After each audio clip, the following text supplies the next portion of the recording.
С началом нового года врачами Республиканской больницы номер 2 Центра экстренной медицинской помощи выполнено около 120 операций в Нюрнгринском, Алданском, Ленском и Нюрбинском районах. Сегодня бригада мобильного хирургического центра работает в алмазной столице. Планируем мы заняться септопластиками, это при искривлении носовой перегородки, и эндопротезированием тазобедренного сустава при коксартрозах и различных заболеваниях.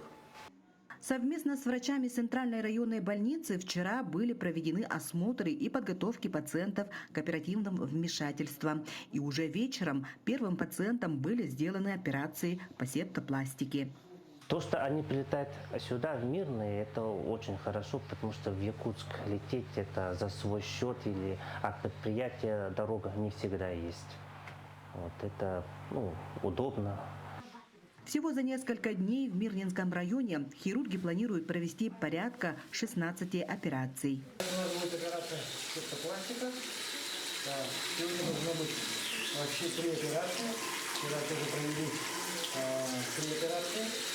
В плане подготовили 8 больниц.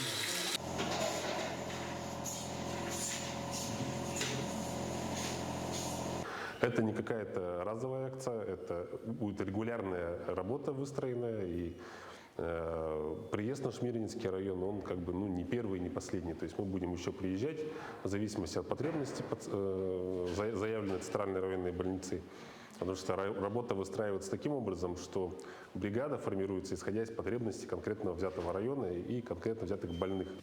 Уже сегодня первые пациенты восстанавливаются после операции по септопластике. В течение 2 недель они полностью реабилитируются и начнут дышать полноценно. Анна Васильева, Мирный.